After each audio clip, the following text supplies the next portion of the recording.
club. We're going to talk about more stories from Goa, but these are going to be stories that are slightly more authentic, the quieter stories, the stories that have mostly gone untold. What are we talking about here exactly? Well, today we're in a place that if you've travelled to Goa ever, you might already be familiar with, Fort Aguada. But we decided to show you the lesser seen side, the story of restoration that's been undertaken by authorities here.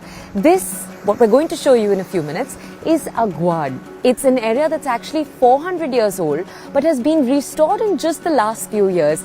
And it's not us. We have an acclaimed historian joining us to take us on a walk. Let's go. From prisons to literally cafes, that's what we're going to be showing you in just a bit. And in a way that honors the broad history of each of these areas. Let's take a look.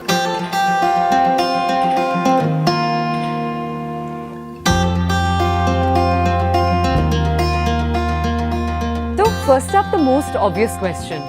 Fort Aguada, or this area that's called Aguada, the Aguada is water? Yeah, so agua, everybody knows it's water. So this comes from the Spanish Portuguese of agua. So this fort, and there is an upper fort. So this was whole one precinct built in the 17th century. And the name Aqua comes from here. There's a spring that comes from the hills. Oh, okay. And you can see this here. This is fresh spring water? Fresh spring water. So the Portuguese voyagers who would take rest here, they would fill their waters from here. So this would be the space for them to take rest and fill water. And on the top, which is more better protected, there were space like underground chambers to keep gallons of water for the ships. And because the main reason for this was to refill the water for the voyage, because from here to Portugal it would take you 6 months. So you would need enough drinking water for that period of time. Right. And at the same time, from here you can see close by Cabo Raj Nivas, you can see the Shapora. So this fort Aguada, the lower and the upper both, protected the Portuguese from the invaders, or it's like the Dutch on the other side. Then if the Marathas would attack or anybody like that. Okay, so the higher fort that you're talking about is the one that typically people see in photographs. Yes. The one that's chosen as location for several Bollywood film shootings, right? Yes. This is the lower part of the fort, just to establish context.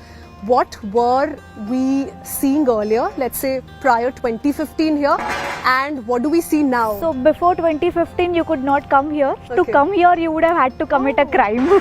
So this was a proper jail, civil jail till 2015.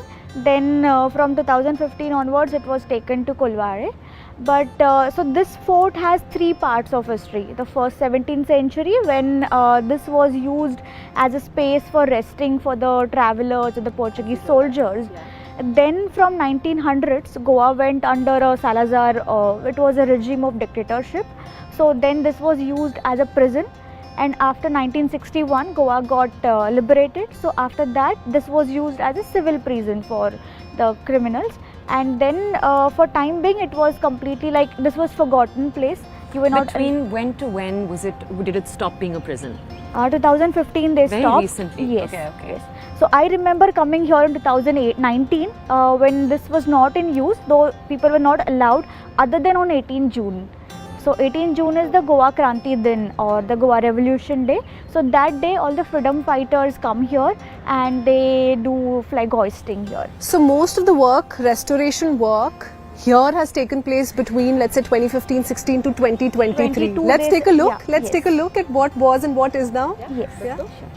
So we're standing now at the Aguada Jail Heritage Block. This is an area that formerly used to be a jail? So earlier the port part, and then you can see the date here 1612 when it was initially started. 1900s, then under the Salazar regime, like Goa was under complete operation, and there was no freedom of speech or anything. So 1947, India had already got independence. So taking inspiration from there, satyagrahas had started and all that. So a lot of people were imprisoned here. So there are 2 important people, like one, when we look at the dates in the Goan history, there is 18 June 1946. So on that day, like Goans were so oppressed, but nobody had guts to even get out and say question Salazar or anything. There was complete dictatorship. But Ramanohar Lohia was in Goa and he had actually come here for resting purpose. He was very much active in the Indian freedom struggle, and when he came here, people wanted to meet him. So he got together in Madgaon and wanted to give a speech. So thousands of people actually came to hear him. And then he was in prison? Yeah, then he was imprisoned because he was an Indian citizen. They could not do anything to him. So they imprisoned him for 1 or 2 days, and then he was deported to India because the Goa was under Portuguese and India was under British at that time. This is a list of freedom fighters. Yes, so these are mostly all the Goans who were imprisoned here. So then also T.B. Kunna, so he was called as father of Goan nationalism. He wrote on the nationalization of Goan. He established Goan National Congress. So he was a thinker, writer, and he started writing about Goa's voice for freedom. So he was also imprisoned here. On these very grounds. Yes.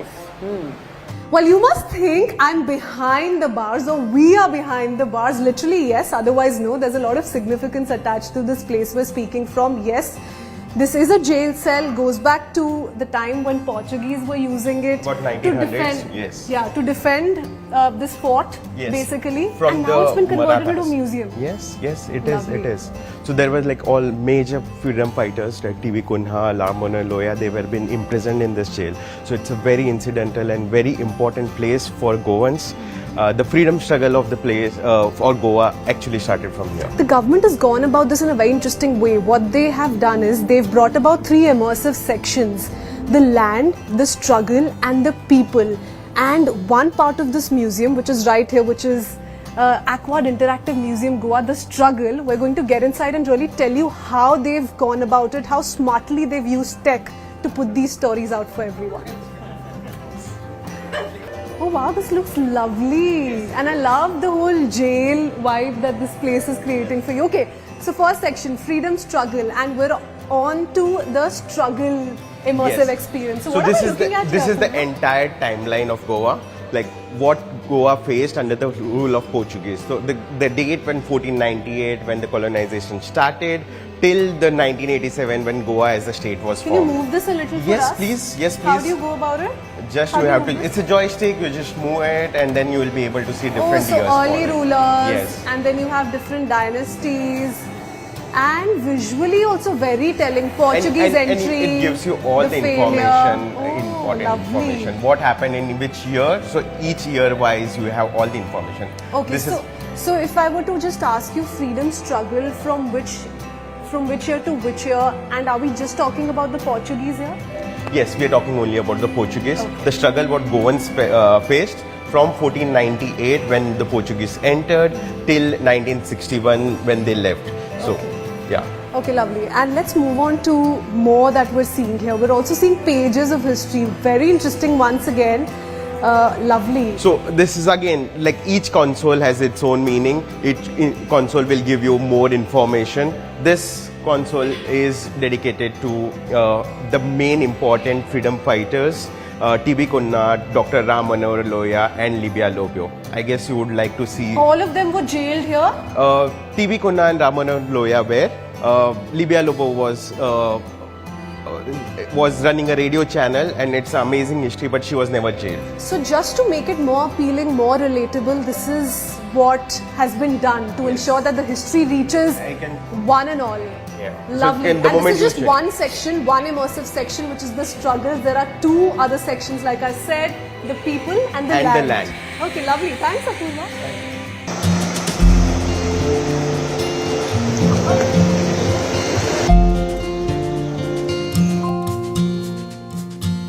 Once known as Aguada Jail alone, now is Aguada Museum. It also houses a couple of cafes, and what you see on our left is exactly that. There are a few cafes here as well. So tell us, when were these cafes established and what's the story there? What was this earlier? Oh well, that what you see there was a women's cell. Okay. So wherein women inmates were being kept there, where they were imprisoned, and this part was barracks, wherein usual general officers of everything, the superintendent of police, they stayed there. today that's been completely restored and they have been converted into a cafes and restaurants. Okay, lovely. And then what we're also looking at over here are statues, and it's interesting, I actually think they're both the same statue, right? Versions of the same statue. What are we looking at? So there are two statues and there are two new versions of that. They were at the entrance actually. One is of the Bharat Mata and she is like breaking the shackles.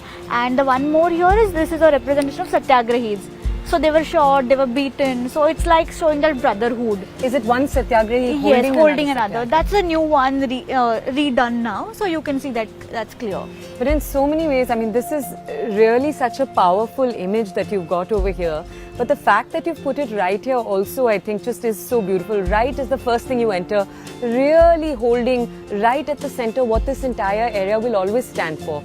Yes, you've got, a gorgeous new commercial front, but the fact that you're honoring all of these memories, that's, I think, what makes it so powerful. Thank you for sharing this with us.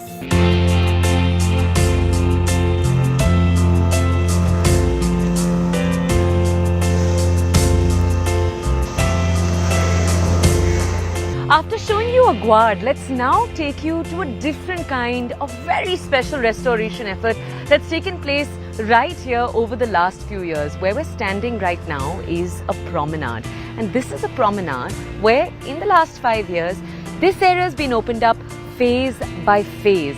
And now it's used by thousands of walkers, cyclists every single day. You must also be wondering, what are we looking at here? In the background, this is a statue of Lord Parshuram, the 6th avatar of Lord Vishnu, and there's a very fascinating story as per Goan mythology that you must be narrated, which is Goans believe that Lord Parshuram shot an arrow in the sea. That's what led to the water levels receding, which formed the Konkan coast, part of which is also modern day Goa. So that's the very interesting story that lies at the heart of this project too. It's a 2.5 odd kilometer stretch. People cycle here, people walk here. There's also a little bit of yoga that you witness early in the morning and evening time. So let's quickly take a look. Yep, let's go. Okay, we're actually standing at the Miramar Promenade, and one of the engineers who's worked on this project is with us. Vishwanath ji, thank you for joining us on the Breakfast Club. There's a very interesting story that comes with this restoration project, which is how erosion was a problem. So to minimize erosion, maximize on this one project, you came up with this idea. Tell us a little more behind the works. What really happened? Absolutely, what you said. Erosion was one of the major factors here. And as erosion was happening, the sea was coming into and occupying all the trees were getting fallen and the water was coming inside. And so it was very necessary to protect the entire coast. And what best we could do is introduce something called a riprap, which is boulders. This riprap are which dissipate the wave energy and save the structure. Okay. And this is about this thing. Yeah. So tell us, because I just want everyone to see, this looks like it's going as far as the human eye can see. Absolutely. Is that actually it? Because 2.5 kilometers is essentially what we're looking at right now? Yeah, 2.7 kilometers. Okay. If you can see till that turn there is what you are starting from here.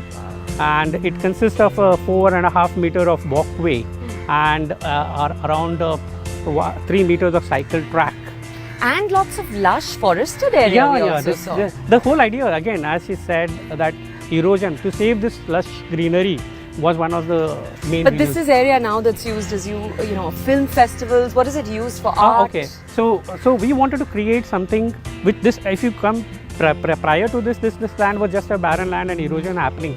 Since we have created, now this is something which is helping the general locals to have a evening walk and lot of activities like how you pointed out, like IFFI, an international film festival, Serendipity, all of these activities happen on this. Oh, so you're seeing stalls etc. also put up? This is a Absolutely. busy street? Yeah. And this is you come anytime in the morning, evening, you have people around, walking around. We'll actually try doing that too. We'll come back in a few hours, maybe speak to a few people, but we also need to talk to him about Yog Setu, that engineering marvel, and what really is the story there. Let's take a look. Yeah, sure. So Arshia, Vishwanath, now you're both here with us and you both were part of the team that has built and planned out this entire area. Vishwanath, tell us a little bit about where we are right now, because this part is rather unique. What was the thought process behind it? Yog Setu as it's called, but why build this here? What was the concept? Okay, we wanted a connectivity between the Miramar Promenade and the mainland, which is ESG here. So this bridge is the connecting point for that, and this side the main Panjim city. And we named this Yog Setu because we wanted this to, the main thing was Tapolok, and in that this is the part of called the Yog Setu, which we want to make people aware of the importance of yoga. And tell us now, Asha, tell us a little bit about just how you've done that, because I can see the reflection taking place, the shadows taking place on the bottom. I can see what's happening on the top. Break that down for us. Tell us about the statues around us. How did you guys basically think through what yoga needs to look like in bridge form? So as you know, India is a land of yoga. So basically to focus that, and as you know, Panjim is the main capital city of Goa, and to highlight yoga, and so that people can get that habit of doing yoga in this busy life. So we have done some yoga theme, and in that we have given constellations, Sure. which gives the stars, which we have been knowing from years. Thousands constellations, of, yeah, constellations. yeah. And then there are two yogis over here. Are they both So- Yog Purush? Yeah, one is Purna Yogi and one is Yog Purush. So basically, when you enter the bridge, it gives the gist, and people can actually Feel it. feel it. And tell me one thing, when can people come and actually, if someone wants to actually see people doing yoga, is there a day they should then come and they'll get to Yeah, obviously. On, as we know, 21st June Yeah. is the Yoga Day, International Yoga Day. So people always come over here and do yoga, meditate, and that's how Around. this is, around Alright. this area. But this isn't just it. Let's go to the second part now. Sure. So as you walk inside, cross the Yog Setu, this is the first thing that you see on the left, and you were just telling us, Vishwanath, that this is called Yog Dhalan.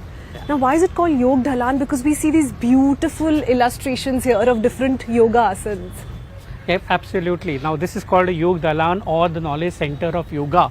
The main idea behind this was to make people aware of the different types of yoga asanas, its importance, its benefit to whoever visits here. So this is like a knowledge center for this whole Yog Setu, or popularly known as Tapaluk. So know your asanas better, know the scientific reasoning behind it. That's why there's this little section here where the knowledge around yoga is imparted. And then when we turn to our right, this is the Yog Stham you were telling us. Yes, this is also to commemorate yoga. Again, in Yog Stham, what this basically consists of this Gajiya valleys, which is a combination of a lion and an elephant. And as the main principle is that this all goes up to the world.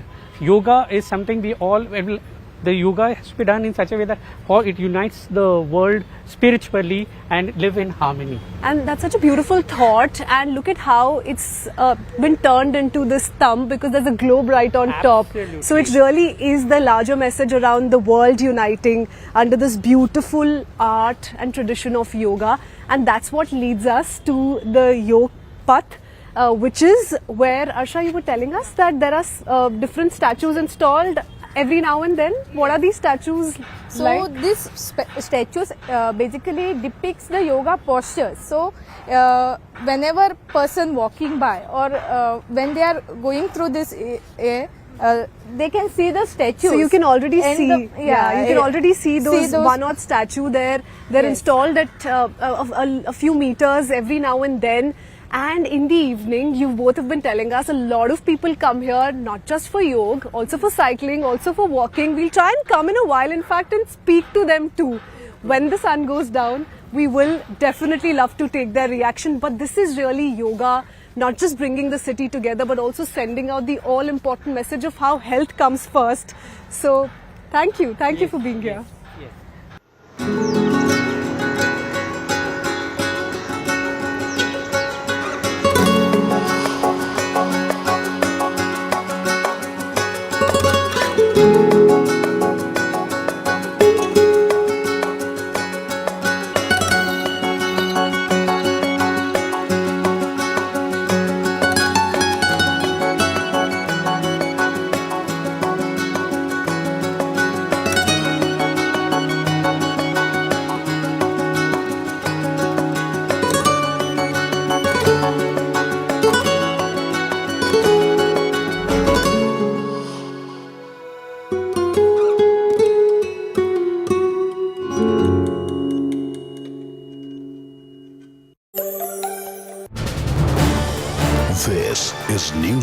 Network.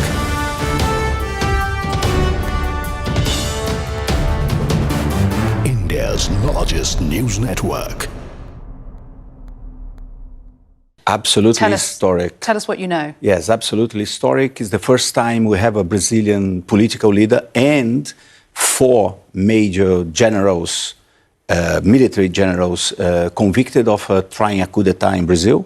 Brazil has a long history of, unfortunately, of military intervention in politics. This was the first time we have a leader convicted. Today, the Supreme Court reached a majority. So they have a panel of 5 judges ruling the case. 3 of them already voted to condemn him. Tomorrow, we are going to have another session of the Supreme Court, and then we are going to know how long the sentence will be. He's facing 43 years in jail. Yeah, well, so he's currently under house arrest. Yes. So in terms of his movements, I guess we'll wait for the outcome of tomorrow, but then what might come and what might happen? He will, well, now he's considered guilty. Yeah. His lawyers will be able to appeal, but on technicalities. It's very unlikely to change the result of this decision. Tomorrow we are going to know the sentence. He's facing up to 43 years. However, it's unlikely to get that much because one of the judges voted to acquit him, not to condemn him, although they reached this majority now. And he's under house arrest, and they will decide tomorrow the length of the sentence and if he's going to stay in house arrest or he's going to be sent to a military prison, for example, or to the federal police. I mean, we know this is a case that has divided a nation. We've had protests out on the street on both sides of the aisle. Is there concern right now that violence is going to erupt in the aftermath of this? I mean, what are you hearing about the mood? Unlikely to have violence, thanks. But you are very right. Brazil is very polarized at the moment. It's very, very divided. So this is one case that will touch on the passions of people. Bolsonaro remains a very popular right-wing politician. His supporters will protest. They're pushing the Congress to vote some kind of amnesty. But hopefully, we are going to have some demonstrations, but not violence. We had lots of demonstrations recently in Brazil from both sides, people backing the left, people backing the right. But thank God we didn't have violence. So we are not expecting that. But I guess the authorities are preparing for that in any case. Just to go back to the historic nature of this, the first time a leader has been held accountable for attempting a coup. What does this mean, this moment mean for Brazil's political future? It's historic, and I think it shows the mature of democracy in Brazil. Brazil is consolidated, it's relatively young democracy. So I think it's a very, very important decision to show that nobody is above the law. As I mentioned to you, Brazil had a very, very long history of military attempts, military coup, military intervention. We had a dictatorship that lasted for 21 years. Nobody ever answered for all the crimes that were committed during that period. Now we have a politician that had been elected, try a coup, according to the Supreme Court, and is going to be punished for that, including the generals. That's also very important. So I think...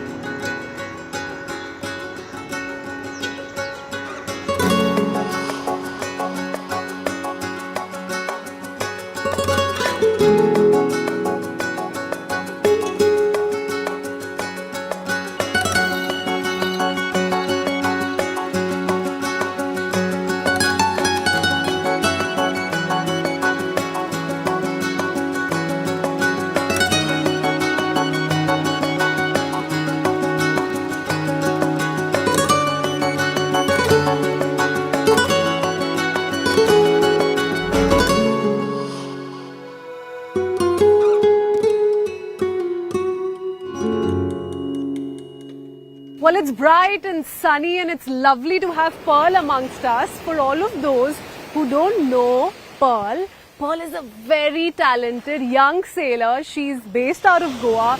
She spent all her life in Goa mastering the skill of sailing.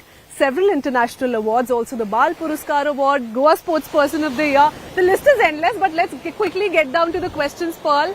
Thank you for being here with us on the Breakfast Club. The view is amazing. Of course, it's quite sunny, so we're struggling a little bit with that. Why do you not have your sunglasses obviously on? used to it, yeah. Well, lack of sunglasses. Okay, lovely. Are you very, very used to just sailing in the sun? Is this just as normal as it gets and that's why you're all smiles, not bothered about the weather? I've been on the water for like 5 hours straight, so I think I can be fine. Tell us, Pearl, take us to your story a little bit. So, Okay. when did you start sailing?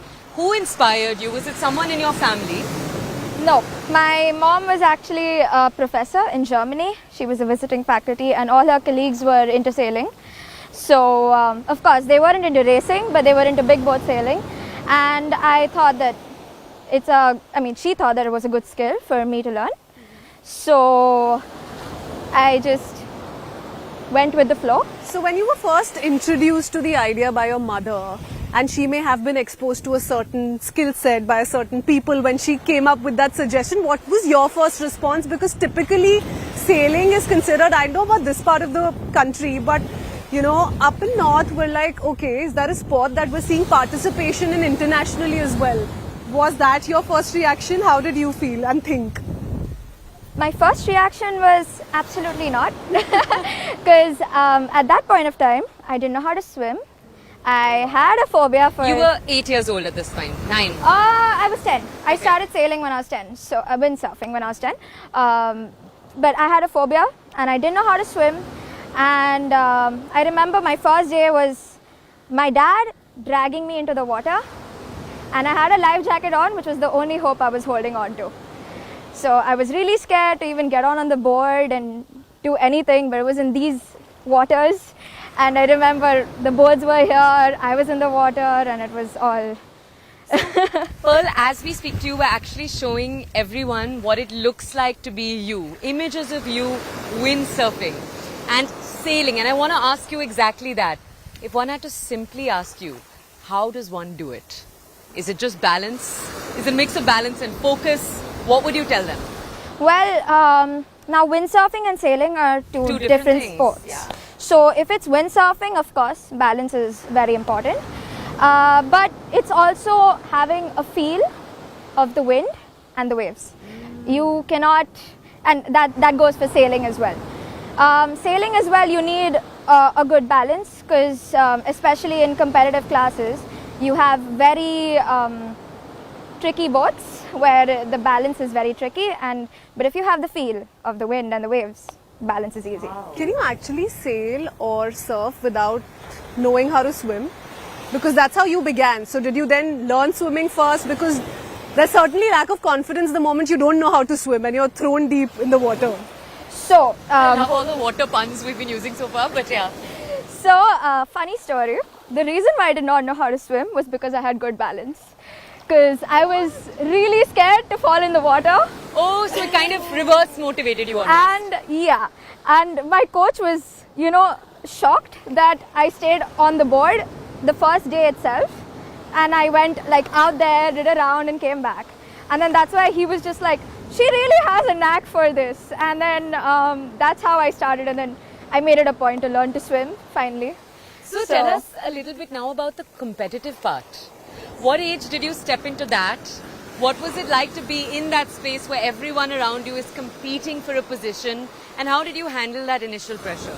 So I think my first championship was a state championship, which was held here. I was very small and I was a kid. My competitors were kids too. And I think I got the bronze or something in that, which was something big for me because I just started.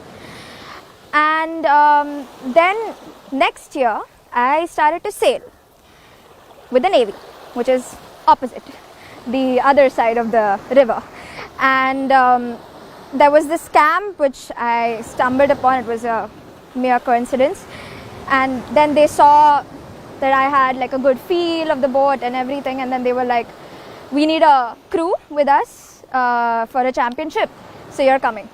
So I went with them to National Defence Academy, Pune, and that was my first event, and I won the youngest girl held. Wow, lovely. But now that you've had so many experiences internationally as well in some of these tournaments, tell us a little bit about that. For instance, surfing or sailing in India or Indian waters compared to, let's say, Europe. How different is it? What are the challenges here? What are the challenges there? Any difference whatsoever? Well, I can say one thing, that in Europe, the sailing is a very big sport. Yeah. in Europe, so they have a lot more facilities, and the events are huge. And of course, I've been to Worlds and European Championships where all these countries come, and there's like a huge diversity of sailors, of everything, and it's a very nice experience. And you see how other people are, how they train, how everything is just miles apart. And well, in India as well, the training is good, especially in the army and the navy, and these guys, they train pretty hard. But well, I didn't train much in Goa. I did train like privately here, but not much. I started How much off time here. are you spending outside of Goa? Because this is where you were born and brought up. Yes. But are you now traveling a lot more, spending lesser time in Goa? Well, the last 8 years since I started sailing, I have been like most of the year I have not been in Goa. There was especially 2 years ago when I was doing all these European circuits and everything. I used to come to Goa only during the holidays when nothing was happening. So yeah, it was something. Tell us right now, Pearl, the audience may not know, but you're actually doing something else that's really exciting also. You're studying medicine and you come from a family of doctors. Perhaps you're going to take that legacy forward while doing all of this. So do you already know what kind of doctor you want to become, and how do you plan to keep both alive in your life? Well, honestly, I'm not sure what kind of doctor I want to become yet. But, well, I plan to just complete my MBBS. I've not started studying medicine yet, but I will hopefully start this year. And I plan to finish my MBBS, sail here and there in the middle somewhere, and then get back to it once I'm Since we're done. on to other things, studies being one, there are other things that interest Pearl, which not many people are aware about, which is music also, I guess. Yes. Would you care sharing those stories with us? Tell us a little bit about your personal life, your other hobbies. Right. So I play the piano, I play the guitar, and I play the harmonium as well. True Goan in that And sense. I'm assuming you sing also. No, I don't. Nobody should hear me sing. But yeah, I did answer a few exams in Trinity College London for piano and guitar, the classical guitar, and for harmonium I have given Prathama Madhyama in India itself. In India. Very cool. Can we ask you, Pearl, what's your dream for sailing in Goa? And I don't mean your personal dream. I mean, you've watched the state's infrastructure. It's supported you become the sailor that you were over the last few years. What's your dream? What more do you want to see happen here for young sailors like you, younger Pearl, for example? I mean, Goa, it's got a beautiful beach to have. It's got a beautiful venue and people can just come and sail. And well, we have equipment and stuff now, thanks to the government. And yeah, I would really like young sailors to just come, and because it's a great sport. People don't know about it, but it's one of the best sports ever. Why do you say that though? Because sailing, Every sports person thinks their sport is the I greatest. know. But like sailing, it teaches you so much. You have to be with the waves. You have to take care of the wind. You have to take care of the competition. And when you are, I mean, personally, I like racing more than sailing.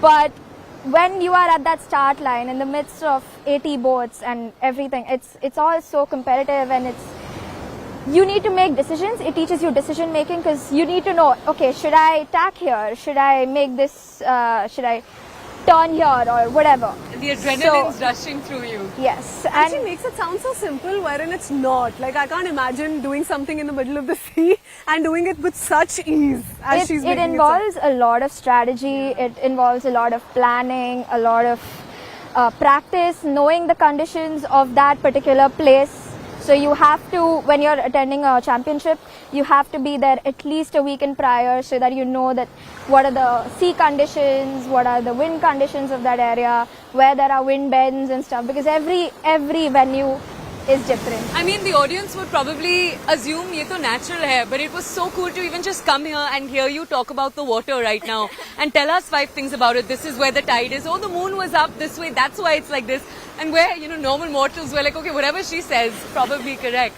Pearl, if you had a choice, and since you spoke of the challenges and the adrenaline, I want to ask you, If you were given a superpower to either be able to control the wind speed or the waves, which one is the bigger challenge for you individually? Personally, I really like, the wind speed, sure. A good sailor is somebody who can sail in all conditions. Is somebody who So can no handle. shortcuts there. If I were to give you like two options, okay, you can pick which one works for you for the day. Honestly, during a race, if I get to control the wind in my favor, it would be great. It would be great. And tell us also, what's your lucky charm? So what we mean when we say that is every sports person has a ritual they do sometimes when they really, really want to win something. Do you have one? Before entering the water, I always just touch and like pray to the water before entering. So yeah, so that it helps me, and that's it. That's all I Do you do. have a practicing ritual too, that I'm not going to eat food, let's say 2 hours prior? So for anyone who's wanting to pick up the sport, essentially, what are the things they need to keep in mind, mindset-wise? Right. So in my case, I do not eat like a heavy food before a race or before even a practice session, because being on the water, you really don't want to have too much of oily stuff and anything. But my best friend is the banana on the water. Which means you make sure you always have some bananas with you on the ride. I don't carry it myself. My coach would have some, and then I would just probably pick one. What's your favorite Goan cuisine that if you were or if you had a choice, you would carry everywhere you go for tournaments? Bananas, not? Well, Goan banana. True athlete, true Do you have sports a person. particular favorite variety, the small ones? The small ones, yeah, I really love those. We're still to try them. Yeah, I was going to say we've been enjoying them so far. But that's because you can even get them anywhere on the roadside. And tell us, does your mum, because you said your mum, right in the beginning we asked you, where did the dream come from? And you said your mum in Germany. And I just want to ask you, even now, does she check in after a race with you immediately? How have you done? Is she the person who's constantly asking for updates? Yes, she doesn't check in. She makes sure. She just makes sure that she's out on the water sometimes, watching me race, and she's travelled with me to almost all my events, especially at least until I was 16. And I mean, she's always there with me during an event, during a championship. I think the only event she didn't come for was last year, the European Championships, but otherwise she's always there. Wonderful. Was this a dream for her? Because a lot of parents see their dreams being lived by their children or being fulfilled by their children in a way. Is there a story there? So initially, she's the one who introduced me to this sport. She's the one who initially made me do it. But as I realized I had like a good feel for the boat and a good feel with the wind and everything, and I really liked competing, so it somehow somewhere became my dream as well. That's so wonderful, Pearl. It's been such a pleasure to talk to you today, to just join you here on the waves like this. Thank you so much, Pearl. Before we let you go, like a quick hack. It can be your hack, it can be hack that you've possibly learned from other sailors, co-sailors. What's that one hack when you're out in the water, you're out there to win, that one must do? Leave our viewers with that one tip. Have a good start. Lovely. Have a good start. That's the most complicated part of the I'll race. tell you, you've said eat your bananas, make sure not to eat anything before the actual ride, pray to the water, get onto any kind of sailing, and then after that have a good start. So it's 4 steps you've given us. But it's been wonderful speaking to you. And also have your mom somewhere to watch you. That's the other piece. All the best, Pearl. Thank you so much for this, and thank you for being with us here. Thank you for having me. Thank you. Next on Overdrive, we tell you all about Maruti Suzuki's new SUV. It's called Victoris. We'll talk about the exteriors, interiors, what it means for the Indian roads, and most importantly, the highly competitive SUV market in the country. Here's the Overdrive verdict.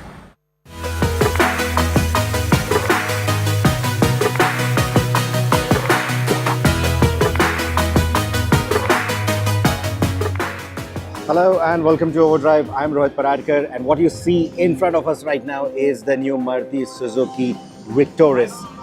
There, the car is switched on for you. This is a new design theme. They aren't doing the typical new design theme that we are seeing on some of the other models from Maruti Suzuki. So you don't get the headlamps in the bumper, you get them in a more conventional spot. You also get a segmented LED pattern for those DRLs, and then you see the fog lamps down below. What you see below that are actual functional vents. They are going to send air through there and over the wheels for better aerodynamics. No, this is not an EV. This is going to be a hybrid. It's a strong hybrid, mild hybrid, and a CNG option. These are three options that you're going to get with it. The prices have not been announced yet, but in this video we are going to talk about the design and all the other details that you want to know about the new Victoris. So first things first, this is their new flagship for the Maruti Suzuki Arena brand. So this is not going to be a part of Nexa. This is going to be a part of the Arena brand. And well, it is based on the Grand Vitara underpinnings. It is the tech platform, but you will see that the design is pretty fresh. Very little carried over from the current generation of Maruti Suzuki cars when it comes to design. You see that segmented pattern in the LED DRLs, and then you also see it here in the tail lights. And here you will spot smart hybrid and the all grip logo. Yes, there is all-wheel drive, and if you've been contemplating buying the all-wheel drive in the Grand Vitara, but you were miffed that it wasn't available with the automatic, well, here it is going to be available with the automatic as well. So this is the accessorized vehicle that we see here. There are some of the other color options over there as well. But let's take a look at the side profile. What you're looking at is squared off wheel arches. You are looking at a dual tone finish. You see the black roof, and it's got that receding roof line. If you see it closely, you see the receding roof line in there. And here's a quick ingress and egress demonstration for you. Anyway, so like I said, this is an accessorized version. So all these things that you're seeing here are accessories, but you get the idea of what the vehicle is going to look like. There, it opens for us. This is a powered tailgate. And like I said, there is going to be a CNG option as well that is going to come in. But the beauty is the CNG tank is going to go underneath the boot. It's not going to rob into your boot space. You're still going to get the same kind of boot space that you're getting in the hybrid. So the CNG tank is going to go down there. So we've seen that with the hybrid, that the batteries go down below, and that is what robs into the boot space a little bit. But they are using that same philosophy for the CNG tank now, and the tank is going to go underneath. And that's the kind of boot space that you are going to get. So as far as the rear seats are concerned, you get a 60-40 split seat. You get a light as well in the back. You get a 12-volt socket right there. And then you've got the subwoofer as well, because this one is going to have an 8-speaker layout. But I'm going to come to that in a bit. The black roof that we're talking about. And like I said, accessorized vehicle. So what you're also seeing here are these little window visors. Now, like I said, powertrain options, you're going to get 3 powertrain options with this. So there is going to be the mild hybrid, there is going to be the strong hybrid, and there is also going to be the CNG that you're going to get with this.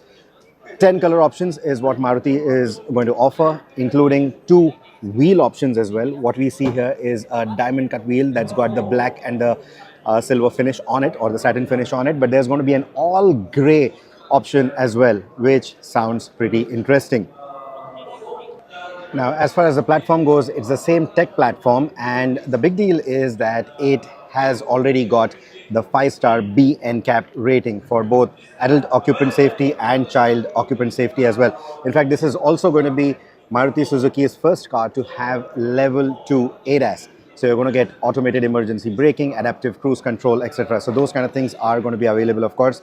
And you are also looking at a 360-degree camera. You will see the cameras right here under the wing mirrors. So it's got a 360-degree camera setup. Of course, parking sensors and all those are going to be there. There's also going to be a head-up display, which is what you will see right here, tucked in right now. Again, very similar to some of the other Maruti Suzuki cars that we've seen, but the head-up display is also going to be there. And for the cabin air purification, especially for people living in Delhi, yes, there is an air purifier as well. Let's get into the front seat and check what do we get in here. Well, so we are looking at a 10.25-inch instrumentation.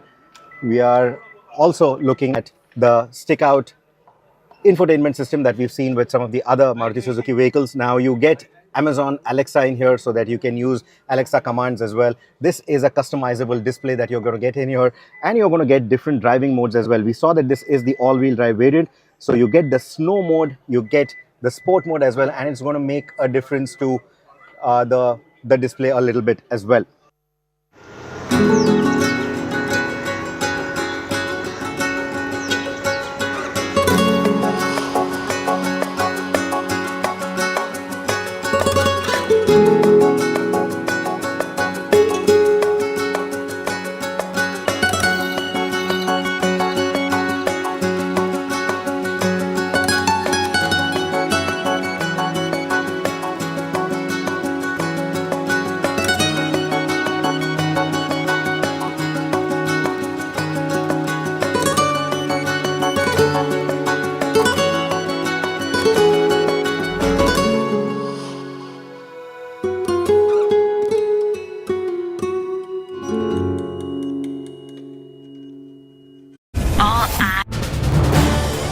This is News 18 Network.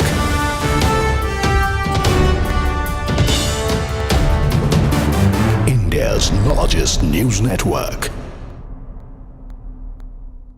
Absolutely historic. Tell us what you know. Yes, absolutely historic. It's the first time we have a Brazilian political leader and 4 major generals, military generals, convicted of trying a coup d'etat in Brazil. Brazil has a long history of, unfortunately, of military intervention in politics. This was the first time we have a leader convicted. Today, the Supreme Court reached a majority. So they have a panel of 5 judges ruling the case. 3 of them already voted to condemn him. Tomorrow, we are going to have another session of the Supreme Court, and then we are going to know how long the sentence will be. He's facing 43 years in jail. Yeah, well, so he's currently under house arrest. Yes. So in terms of his movements, I guess we'll wait for the outcome of tomorrow, but then what might come and what might happen? He will, well, now he's considered guilty. Yeah. His lawyers will be able to appeal, but on technicalities. It's very unlikely to change the result of this decision. Tomorrow we're going to know the sentence.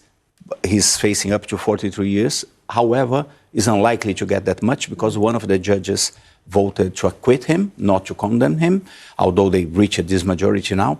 And he's under house arrest, and they will decide tomorrow the length of the sentence and if he's going to stay in house arrest or he's going to be sent to a military prison, for example, or to the federal police. I mean, we know this is a case that has divided a nation. We've had protests out on the street on both sides of the aisle. Is there concern right now that violence is going to erupt in the aftermath of this? I mean, what are you hearing about the mood? Unlikely to have violence, thanks.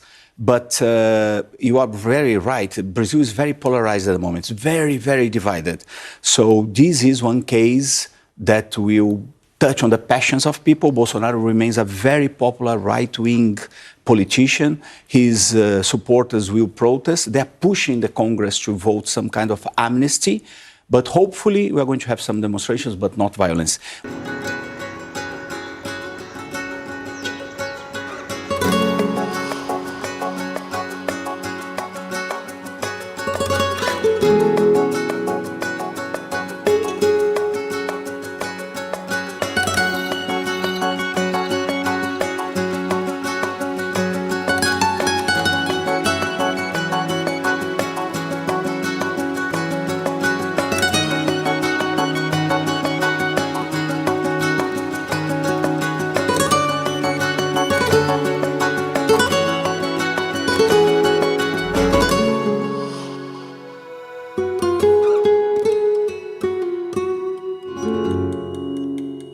Just because we're in Goa doesn't mean we've forgotten about your weekend. Next on The Breakfast Club, we have for you our weekly segment, TGIF. Kaveri Gupta brings you the breakdown of everything there is to do across the country this weekend, with your family or alone. Take a look.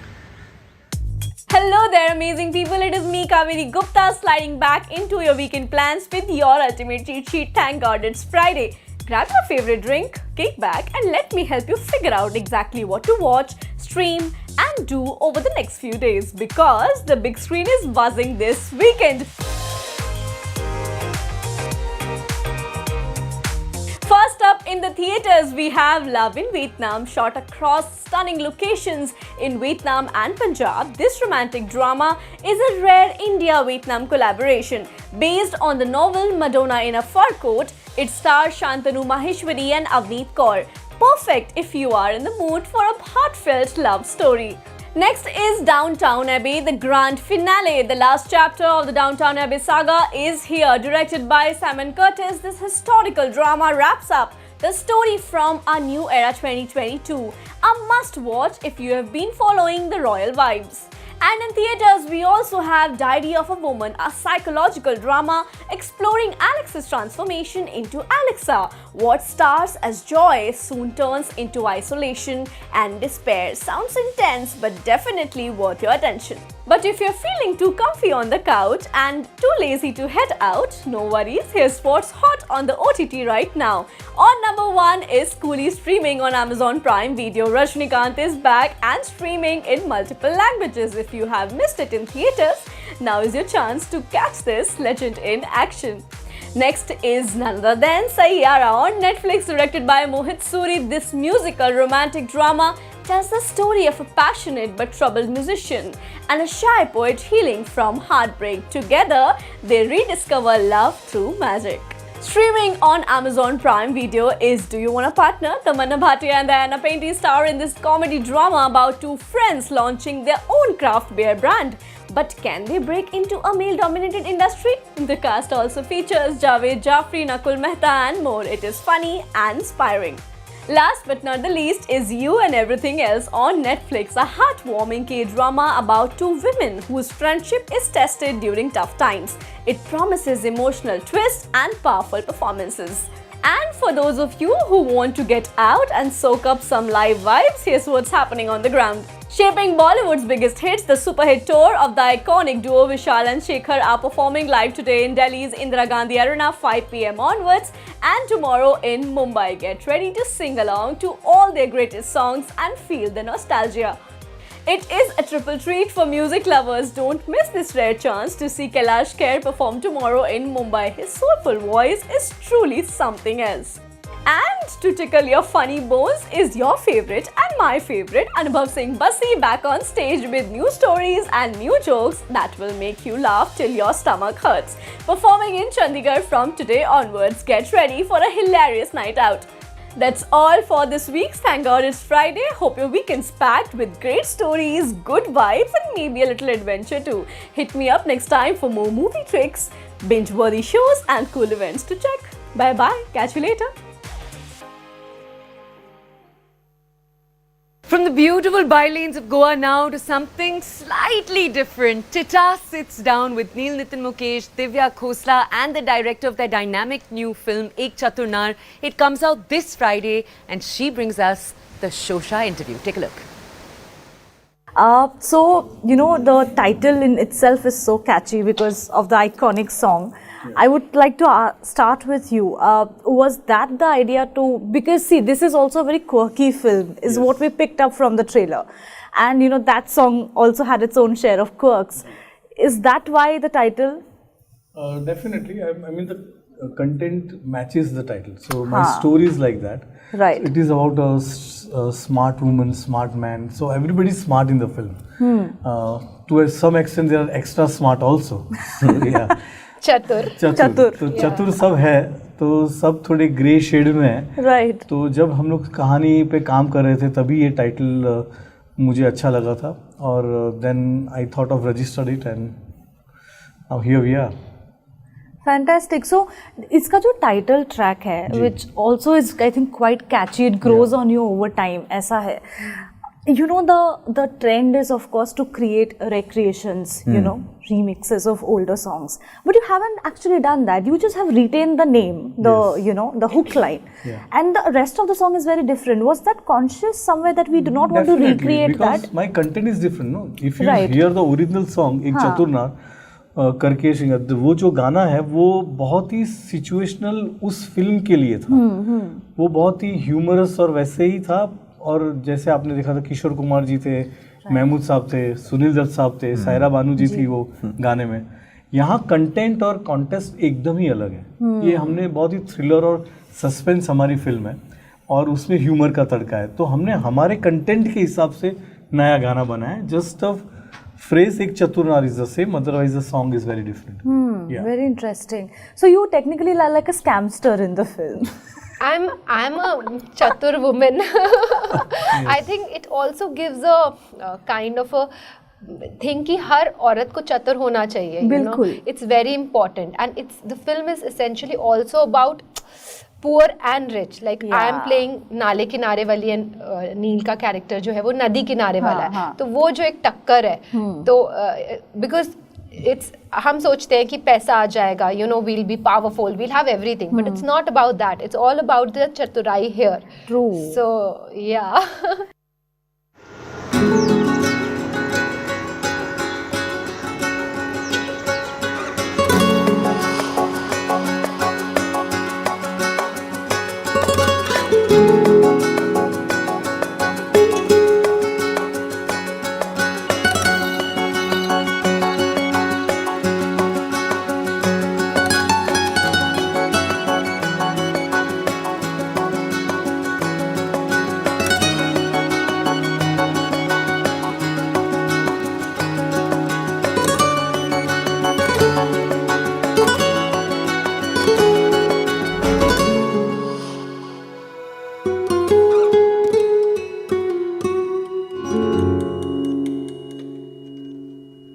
Brought to you by.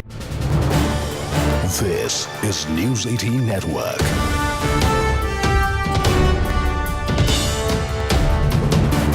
India's largest news network.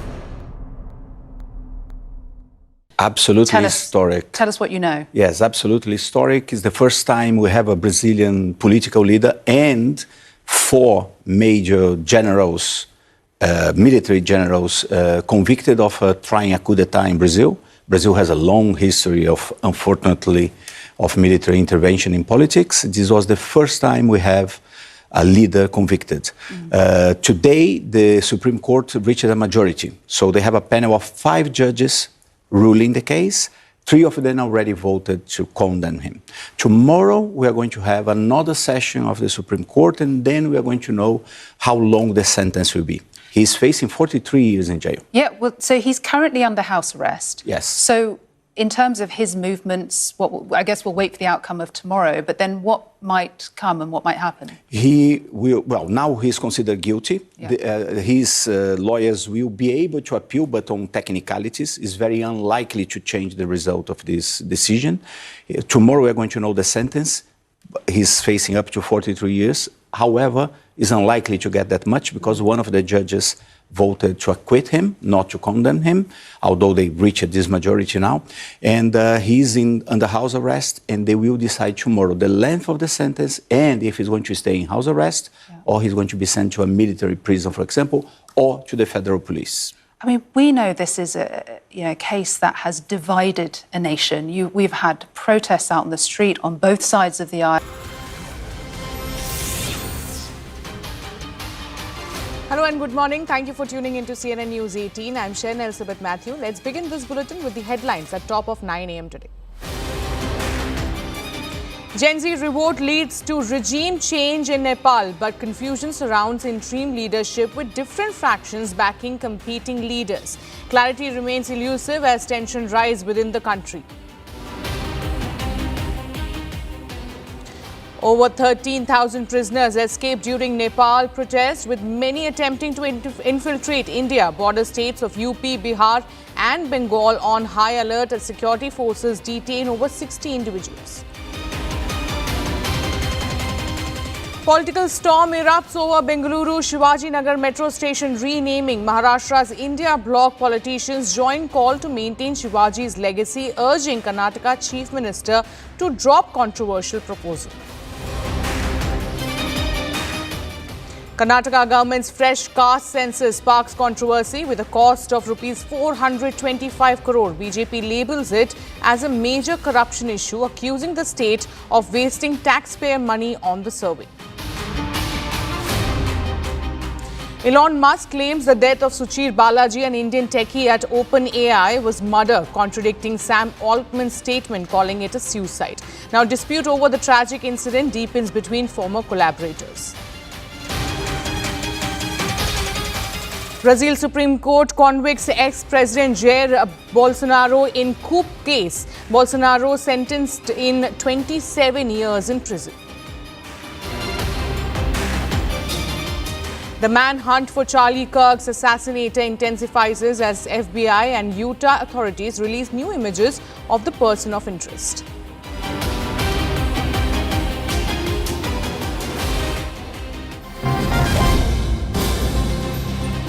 Shifting focus to the breaking news we are getting at this point from the international front, the FBI has released a video of the shooter in connection with Charlie Kirk's murder at Utah Valley University. Now, the subject is seen jumping from the rooftop